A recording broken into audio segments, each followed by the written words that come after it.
ప్రభువైన యేసుక్రీస్తు నామములో మీ అందరికీ ఎడ్మోన్ హోలీ మినిస్ట్రీస్ విశాఖపట్నం నుండి మీకు శుభాభివందనాలు తెలియపరుస్తున్నాను. ప్రభునందు ప్రియులారా, దేవుడు మనకిచ్చేటువంటి గొప్ప విలువైన జీవితాన్ని, విలువైన ఆరోగ్యాన్ని, విలువైన ఆశీర్వాదాన్ని మనం విలువలేని వాటి కొరకు మనం పాడు చేసుకోకుండా విలువనిచ్చిన దేవుని సన్నిధిలో అనుదినము మనం బ్రతికితే ఆ దేవుడు నిన్ను విలువైన వ్యక్తిగా దేవుడు నిన్ను నిలబెట్టబోతున్నాడు. అందుకే ఈరోజు విలువ లేని వాటి కోసం విలువైన దానిని కోల్పోవద్దు. మరొకసారి చెప్పమంటారా? విలువ లేని దానికోసం దేవుడిచ్చే విలువైన వాటిని కోల్పోవద్దని ఈరోజు మీతో ఆ ప్రభు పేరట తెలియజేస్తూ ఉన్నా. ఒక వాక్యం కెలబైంది, ఒక మాట చెప్తాను. అతను హాలీవుడ్ డైరెక్టర్, ప్రఖ్యాతిగాంచిన డైరెక్టర్, కొన్ని వేల కోట్లు ఆస్తి కలిగినటువంటి డైరెక్టర్. ఆయన హాలీవుడ్ యాక్టర్స్ ఎక్కడ ఉంటారో అక్కడ మంచి భవంతి, మంచి లగ్జరీ లైఫ్ అనిపిస్తున్నటువంటి ఆ డైరెక్టర్. ఆయన పేరే మెల్ గిబ్సన్ హాలీవుడ్ డైరెక్టర్. కానీ అతని జీవితంలో శాంతి, అతని జీవితంలో సమాధానం లేదు. వేల కోట్లు ధనం ఉంది, లగ్జరీ వాహనాలు ఉన్నాయి, లగ్జరీ గృహాలు ఉన్నాయి. ఆయనకి ఏమీ కొదవలేదు. ప్రపంచం అంతా తిరిగాడు. ఆయన ఎంతోమంది ఆయన కోసం మరి క్యూ కడతారు అన్నట్టు డైరెక్ట్ ఎన్నో గొప్ప గొప్ప సినిమాలు తీసిన డైరెక్టర్ ఆయన. అయితే ప్రియమైన దేవుని బిడ్డలారా, ఆయన ఒక నిర్ణయానికి వచ్చాడు. ఆయన ఒక నిర్ణయాలు ఇచ్చాడు. ఇక నా జీవితాన్ని ఎంజాయ్ చేసి నా కోరుకున్నట్లుగా జీవించి 36 గంటల్లో చచ్చిపోదామని నిర్ణయించుకోండంట. అతను 36 అవర్స్లో ఆయన చనిపోదామని ఆయన నిర్ణయించుకుని ఆస్ట్రేలియా దేశంలో ప్రిన్సెస్ అనే ప్రాంతానికి వెళ్ళి, అది ఆస్ట్రేలియాలో ఉంటుంది, అక్కడ ప్రపంచంలో ఉన్న సంతోషాన్ని అంతటిని అనుభవించి 36 గంటల్లో సూసైడ్ చేసుకుని చచ్చిపోదామని ఆయన నిర్ణయించుకుని ఒక పెద్ద ఒక రెస్టారెంట్లో ఆయన ఉన్నాడంట. అయితే ఆయన ఇష్టం వచ్చినట్టుగా ఆయన ఎంజాయ్ చేస్తూ ఉన్నాడు. మొత్తం అన్నీ కూడా చూస్తూ తిరిగి వస్తూ ఇక చివరికి ఆ రూమ్లోకి వచ్చాడంట. ఫుల్గా తాగేశాడు. ఆ ఒక్కడే ఒంటరిగా ఆ యొక్క హోటల్ రూమ్లో ఉన్నాడు. ఉంటూ ఎందుకోనో అక్కడ టేబుల్ తీసి టేబుల్ మీద అక్కడ ఆ డ్రెస్సింగ్ టేబుల్లో ఆ డెస్క్లో ఒక పరిశుద్ధమైన బైబిల్ గ్రంథం ఉందంట. ఆ దేశంలో మరి క్రిస్టియన్సీ ఆ ప్రదేశాలు కాబట్టి ప్రతి ఒక్క హోటల్ రూమ్లో కూడా ఆ దైవ గ్రంథం ఉంచుతారట. ఆయన ఇంకా 5 అవర్స్ ఉంది ఆయనకి, చచ్చిపోదాం అనుకున్నాడు. ఆ బైబిల్ గ్రంథం తీసి చదువుతూ ఉన్నాడంట. అలాగే చదువుతూ ఉన్నాడు. దాంట్లో ప్రయాసపడి, మత్తయి సువార్తలో మనం చూస్తాం, ప్రయాసపడి భారము మోసుకొంచున్న సమస్త జనులారా మీరు నా యొద్దకు రండి, నేను మీకు విశ్రాంతిని కలుగు చేస్తాను అని చదువుతూ అన్నాడంట. అలా చదువుకుంటున్నప్పుడు భారాన్ని తీసేవాడు ఉన్నాడా, నా మనశ్శాంతిని ఇచ్చేవాడు ఉన్నాడా అని, నేను తాగితే మనశ్శాంతి వస్తుంది అనుకున్నాను, ఎంజాయ్ చేస్తే మనశ్శాంతి వస్తుంది, కానీ నాకు శాంతి సమాధానం లేదని ఆయన అలా అధ్యాయాలు చదువుకుంటూ వెళ్ళిపోరికి 36 అవర్స్ దాటిపోయి ఇంకా వెళ్ళిపోయినప్పుడు ఆయన చూసుకుంటే టైము, ఆయన చచ్చిపోదాం అనుకునే టైము దాటిపోయింది. అప్పుడు వెంటనే మోకరించి, దేవా నన్ను మరణం నుండి తప్పించావు. 36 అవర్స్లో చచ్చిపోదాం అనుకున్నాను, 40 అవర్స్ పైన అయిపోయింది. ఇంకా బైబిల్ చదవాలనిపిస్తుంది. అప్పుడు ఆ బైబిల్ సత్యాలు చదివిన తర్వాత ఆ రూములో మోకరించి తన పాపములన్నిటిని కొరకు ఒక చిన్న పిల్లవాడు ఏడ్చినట్లుగా తన పాపములను ఒప్పుకొని, నేను పాపిని ప్రభా, నేను అపవిత్రుని ప్రభా, నేను ఇష్టోచి జీవించాను ప్రభా, నువ్వు పాపుల కోసమే నువ్వు సిలువలో మరణించవని నేను చదివాను ప్రభా. నాకు శాంతి దయచేయండి, నాకు సమాధానం దయచేయండి, నీ కొరకు నేను బ్రతుకుతానని తన పాపపు జీవితాన్ని ఆ హోటల్లో పాతిపెట్టి ఒక నూతన జీవితాన్ని, ఒక నూతన హృదయము అతని జీవితంలోకి వచ్చింది. మనసంతా ప్రశాంతంగా భారమంతా తీసినట్టు అనిపించింది. కన్నీటితో యేసుక్రీస్తు ప్రభువుని తన సొంత రక్షకునిగా అంగీకరించాడంట. ఇప్పుడు వెంటనే మరణం నుండి తప్పించేవయ్యా, నీకు కృతజ్ఞతాస్థుతులు అనుకుని వెంటనే ఇంటికి తిరిగి వచ్చాడు. ఇక ప్రభు గ్రంథం చదువుతున్నాడు, ప్రార్థన చేస్తూ ఉన్నాడు. అలా ప్రభు గ్రంథం చదువుతూ అలా ప్రార్థన చేస్తూ ఉండగా ఆయనకు ఒక ఆలోచన వచ్చింది. నేను ఎన్నో ఇహలోక సంబంధమైన సినిమాలు తీశాను, కానీ ప్రభు కొరకు ఒక సినిమా తీయాలి అని నిర్ణయించుకుని తన స్నేహితులందరినీ పిలిచాడంట. ఒక సినిమా డైరెక్ట్ చేయాలనుకుంటున్నాను, ఆ సినిమాలో మీరు కొంత డబ్బు పెట్టుబడి పెట్టాలి అన్నారంట. అప్పుడు స్నేహితులు అడిగారంట, ఏ సినిమా తీస్తావు అంటే, నేను జీసస్ క్రైస్ట్ యేసు ప్రభు గురించి ఒక సినిమా తీయాలి అని ఆయన అన్నాడంట. అయితే మేము ఎవరో పెట్టుబడి పెట్టం, ఎందుకంటే ఆ సినిమాలో మరి ఫైటింగ్స్ ఉండవు, రొమాంటిక్స్ ఉండవు, తర్వాత దాంట్లో డ్యాన్సులు ఇలాంటివి ఏముండవు, కాబట్టి ఆ సినిమాలు ఎక్కువ ఆడవన్నాడంట. మీరు పెట్టుబడి పెట్టినా పెట్టకపోయినా నేను ప్రభు కొరకు, నా జీవితాన్ని రక్షించిన దేవుడి కొరకు నేను సినిమా తీస్తానని అతను మరి సినిమా తీశాడు. ఆ సినిమా ప్రపంచం అంతటి కూడా లక్షల కోట్ల మంది కన్నీరు తుడిచి రక్షించబడేటట్లుగా చేసింది ఆ సినిమాని the passion of the Christ. మీరు చూసే ఉంటారు ప్యాషన్ ఆఫ్ ద క్రైస్ట్. ఆయన ఎంత అద్భుతంగా ఆ సినిమా తీశాడు. యేసుప్రభు సిలువ సన్నివేశాన్ని చాలా అద్భుతంగా చిత్రీకరించి ప్రపంచానికి అందించాడు. కొన్ని కోట్ల మిలియన్స్ ఆయనకు వచ్చినట్లుగా మనం చూస్తున్నాం. దేవునికి స్తోత్రం పిల్లరా. అతను విలువ లేని వాటి కోసం విలువైన జీవితాన్ని ఆయన పరణంగా పెట్టి చచ్చిపోదాం అనుకున్నాడు. కానీ జీవము కలిగిన దేవుడు ఆ మెల్ గిబ్సన్ అనే ఆ డైరెక్టర్ని దేవుడు రక్షించుకున్నాడు. అతని జీవితాన్ని సాక్షిగా ఉంచుకున్నాడు. ఈ రోజున ప్రభు కొరకు సాక్షిగా బ్రతికాడు. ప్రియమైన దేవుడి బిడ్డలారా, నీ జీవితంలో కూడా విలువ లేని వాటి కోసం దేవుడిచ్చే విలువైన వాటిని నువ్వు కోల్పోతున్నావేమో. ఈరోజు నీతోనే ప్రభు మాట్లాడుతూ ఉన్నాడు. దేవునికి స్తోత్రం కలుగునుగాక. బైబిల్ గ్రంథంలో ఒక మాట రాయబడింది. ఫిలిప్పీలకు రాసిన పత్రిక 4వ అధ్యాయము 8వ వచనం ఏమనంటే, ఏవి రమ్యమైనవో, ఏవి మాన్యమైనవో, ఏవి ఖ్యాతి గలవో, ఏవి పవిత్రమైనవో దానిని మీరు ఆలోచించండి, దాన్ని మీరు అనుసరించండి అని దేవుని యొక్క వాక్యము సెలవిస్తూ ఉంది. దేవుని వాక్యం సెలవిస్తూ ఉంది. ఈరోజు సర్వశక్తి కలిగిన దేవుడు చెప్తున్న ఈ మాటని మీరు ఒకసారి జ్ఞాపకం చేసుకోండి. దాన్ని మీరు అనుసరించండి అని చెప్పాడు. ప్రియమైన దేవుడు పెట్టారా, ఈరోజు దేవుడు ఏవి రమ్యమైనవి, ఏవి మాన్యమైనవి, ఏవి శ్రేష్టమైనవో నువ్వు గుర్తుపడుతున్నావా? నీవు దాన్ని అనుసరిస్తున్నావా? బైబిల్ గ్రంథంలో చెప్తాను. బైబిల్ గ్రంథంలో ఆదికాండం 25వ అధ్యాయం 27వ వచనం, మనం 25, 26, 27 వచనం చూసినట్లయితే అక్కడ యాకోబు ఏశావు ఇద్దరు కనిపిస్తారు. ఈ ఏశావు చూసినట్లయితే 27వ వచనం మనం చూసినట్లయితే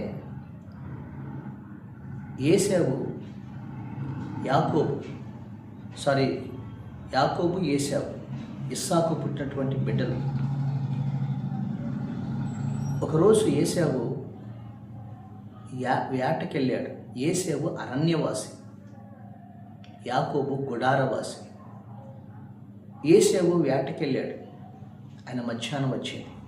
ఆ రోజు ఈ ఆటలో ఏమీ దొరకలేదేమో, వచ్చేవరకు మంచి ఆకలిగా ఉన్నాడు. అప్పుడు యాకోబు వంట చేస్తూ ఉన్నాడు. అదే చిక్కుడుగాయల కూర వండుతూ ఉన్నాడు. అది యాకోబు దగ్గరికి వెళ్ళి, నాకు కూడా కొంచెం కూర వేస్తావా అని అడిగాడు. అప్పుడు యాకోబు అన్నాడు, వేస్తాను, కానీ నీ జ్యేష్ఠత్వపు హక్కు నాకు అమ్మితే నేను నీకు ఈ కూర వేస్తానన్నాడు. అప్పుడు నా ప్రాణం పోతుంటే ఈ జ్యేష్ఠత్వపు నాకెందుకు?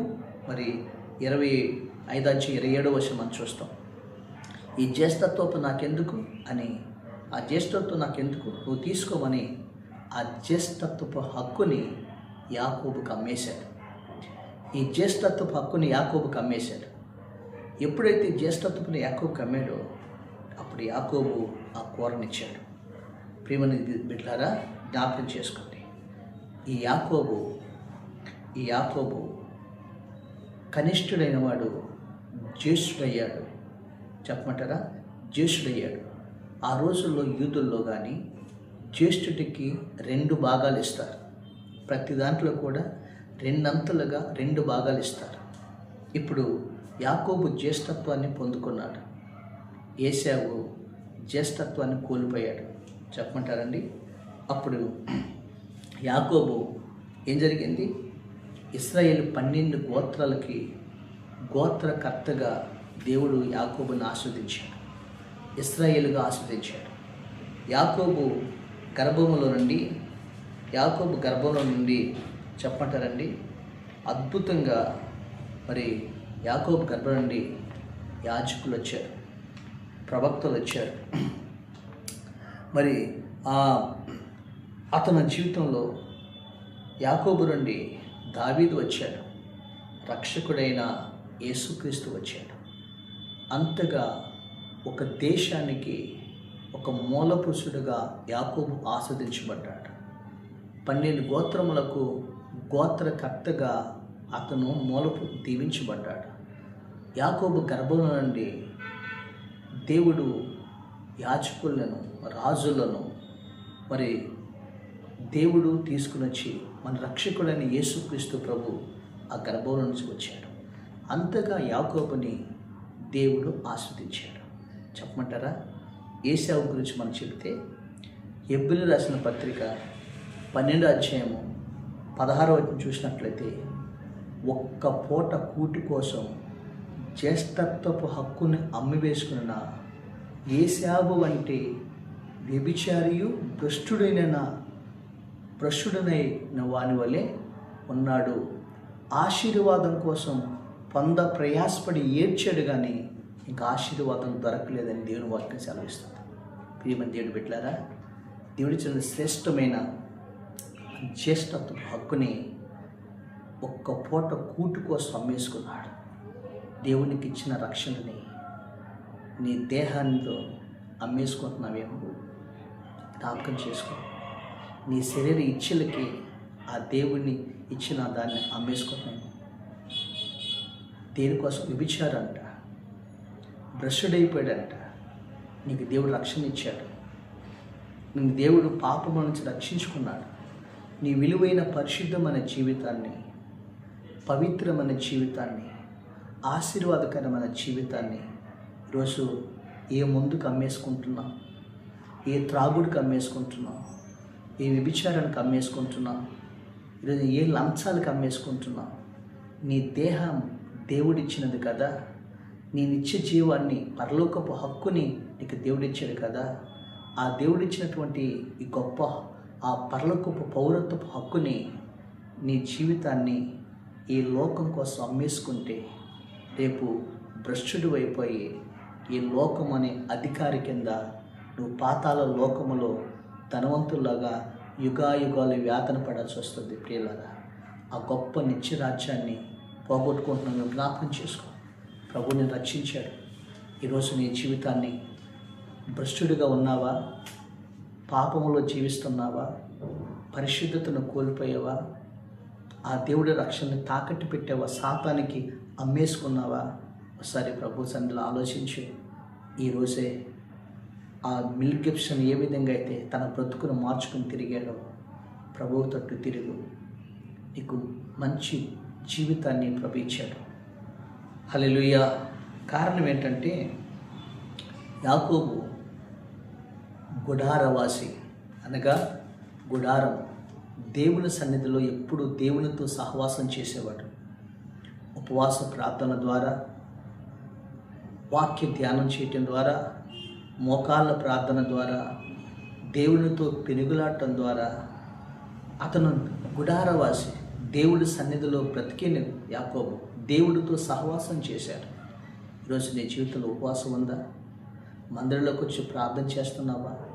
నీ ఇంట్లో కుటుంబ ప్రార్థన ఉందా? అసలు వ్యక్తిగతంగా ప్రార్థన జీవితం నీకు ఉందా? జ్ఞాపకం చేసుకో. నువ్వు దేవునితో సహవాసం చేయాలి. ఈరోజు యాకోబు దేవునితో సహవాసం చేశాడు. అందుకని దేవునితో సహవాసం చేస్తే ఏది విలువైందో, ఏది పవిత్రమైనదో, ఏవి రమ్యమైనవో, ఏవి మాన్యమైనవో నువ్వు గుర్తుపడతావు. ఏది తప్పో, ఏది అపవిత్రమైందో, ఏది పాపభూయిష్టమైందో, ఏది లోకమో నువ్వు గుర్తుపడతావు. కాబట్టి ఈరోజున దేవుడితో సహవాసం చేయి. యాకోబు గుడారవాసి దేవుడితో సహవాసం చేశాడు. ఆ దేవుడు యాకోబుని విలువైన జీవితకర్తగా ఆశీర్వదించాడు. ఏసేవు గుర్తుపట్టలేకపోయాడు. ఆ జ్యేష్ఠత్వ హక్కులో ఏముందో గుర్తుపట్టలేకపోయాడు. ఆ జ్యేష్ఠత్వ హక్కే ఆశీర్వాదం. దాన్ని పోగొట్టుకున్నాడు. ఈరోజున దేవుడిచ్చిన ఆశీర్వాదాన్ని పోగొట్టుకుంటున్నావా? జ్ఞాపకం చేసుకోండి. ఈరోజున యాకోబు ఆ జ్యేష్ఠత్వం పొందుకోవటానికి కారణం దేవునితో సహవాసం చేశాడు. అందుకని ఆ దేవునితో నువ్వు సహవాసం చేస్తే నీకు సమాధానం కలుగుతుంది, నీకు మేలు కలుగుతుంది. అర్థమైందండి? ఈరోజు దేవునితో సహవాసం చేయటం ఈ క్షణం నుంచి ప్రారంభించు. వాక్యం చదవటం, ప్రార్థన చేయటం, ఉపవాసం ప్రభుతో ఉండటం. ఈ లోక సాంగత్యము దేవునికి వైర్యమని తెలుసుకోవాలి. దేవునికి అవిధేయుడిగా జీవించొద్దు. లోక స్నేహాలొద్దు. దేవునితో స్నేహం చేయి, సహవాసం చేయి. దేవుని జీవితంలో సమాధానమును, శాంతిని, ఆశీర్వాదాన్ని యాకోబుకి ఇచ్చినట్లుగా నీ కూడా ఇస్తాడు. దేవుని స్తోత్రం కలుగునుగాక. రెండవదిగా అతడు ధనము కంటే గుణం గొప్పది అన్నాడు. ధనము కంటే గుణం గొప్పది. తెలుసండి, ఈరోజు ఇస్కరియోతు యోధ అన్నాడే, ఇస్కరియోతు యోధకి అతన్ని దేవుడు శిష్యుడిగా చేర్చుకున్నాడు. ఒకప్పుడు ధనవ్యాహం కలిగిన వాడు, బందిపోటు దొంగైన బరబ్బాతో తిరిగిన వాడిని యేసుక్రీస్తు బోధలకు ఆకర్షితుడైతే యేసు ప్రభువు అతన్ని క్షమించి శిష్యుడిగా చేసుకున్నాడు. ధనము సంచి కూడా ఇస్కరియోతు యోధాకి దేవుడు ఇచ్చాడు. అంత అధికారాన్ని, అంత ఆధిపత్యాన్ని యోధాకిస్తే ఆ యోధ గుణము మంచిది కాదు. ఈ రోజున యోధ గుణం మంచిది కాదు. ఇస్కరియోతు యోధ బుద్ధి మంచిది కాదు. తెలుసా, నిన్ను దేవుడు ప్రేమించి అప్పుల్లో ఉన్న నిన్ను, అనారోగ్యంలో ఉన్న నిన్ను, అతలాకుతలమైన నీ జీవితాన్ని, ఆవిరైపోయిన నీ బ్రతుకుని ఆ దేవుడు కనికరించి ఈరోజు ఒక ఆశీర్వాదమైన స్థితిలో పెట్టాడు. తింటాకు ఆహారం, వంటాకి నివాసం, కట్టుకోవటానికి వస్త్రాలు, దేవుడు నీకు కావలసిన ఏర్పాట్లు చేస్తూ ఒక ఆరోగ్యం ఇచ్చిన మంచి స్థితిలో పెడితే ఈరోజు నువ్వు దేవుడిచ్చిన ఆ డబ్బు ఏమిటో పరిగెత్తున్నావా? ఇచ్చినటువంటి దాని ఏమిటో పరిగెత్తున్నావా? ఇచ్చిన దేవుడు ఏమిటో పరిగెత్తున్నావా? ఇస్కరియోతు యోధ యేసు ప్రభుతోనే ఉన్నాడు, కానీ తన బుద్ధి మాత్రం డబ్బు సంచి మీద ఉంది. తెలుసండి, తన మనసు దేవుడి మీద లేడు. ఈరోజు చాలామంది దేవుడి దగ్గరికి ఎందుకు వస్తారంటే, దేవుడు ఏమిస్తాడా, దేవుడు ఏ స్వస్థత ఇస్తాడా, దేవుడు అద్భుతం చేస్తాడా, దేవుడు నన్ను ఆశ్రయిస్తాడా, దానికోసమే వస్తున్నారు. కానీ అసలు దేవుడి కోసం రావట్లా. తెలుసా, జక్కయ్య ఆయన వెళ్ళి అన్నాడు, యేసు ఎవరో చూద్దామని జక్కయ్య యేసు ప్రభుని చూద్దామని వెళ్ళాడంట. యేసు ప్రభు జక్కని పిలిచి, నేను ఇంటికి వస్తాను రా అన్నాడు. నేను స్తోత్ర. ఈరోజు మందిరాన్ని దేనికి వస్తున్నాం? ఈరోజు యేసు ప్రభుని దేనికోసం నమ్ముకుంటున్నాం? యేసు ప్రభు ఇచ్చే రొట్టెల కోసమా? యేసుప్రభు ఇచ్చే చేపల కోసమా? ఆనాడు ప్రజలు దానికోసం వచ్చారు. ప్రియులారా, యేసుక్రీస్తు నమ్ముకుంటే యేసుక్రీస్తు నందు సర్వ సంపదలు ఆయనలోని గుప్తములై ఉన్నాయి. ఆ దేవుణ్ణి పక్కన పట్టేస్తున్నారు. ఈరోజు నేను ఆస్వాదిస్తే నీ ధనమే ముఖ్యం అనుకుంటున్నావు, కానీ దేవుడు ముఖ్యం కాదనుకుంటున్నావు. ఇస్కరియోతు యోధ ధనము కోసం, డబ్బు కోసం యేసుక్రీస్తు ప్రభుని అమ్మేశాడు. తెలుసా మీకు? అమ్మేశాడు. అతని బుద్ధి అలాంటి దౌర్భాగ్యపు బుద్ధి, నీచమైన బుద్ధి. ఈరోజు చాలామందిని దేవుడు ఎంత వాక్యం చెప్పినా, దేవుడు ఎంత రక్షించినా, ఎంత ఆరోగ్యం ఇచ్చినా ఆ క్షణానికి ప్రభు అంటాడు, మరలా మామూలైపోతారు. అది మంచి పద్ధతి కాదు. యేసు ప్రభువుకు డైరెక్ట్గా చెప్పాడు ఇస్కరియోతు యోధాతో, నన్ను అప్పగించేవాడు నాతో కలిసి భోజనం చేస్తున్నాడు అన్నాడు. నాతో కలిసి భోజనం చేస్తానన్నాడు. అయినా ఇస్కరియోతు మనసు మార్చుకోవాలి. వాక్యం ఎన్నిసార్లు చెప్తున్నాం? డబ్బు కోసం నీచమైన పనులు చేసేవాళ్ళు చాలామంది ఉన్నారు.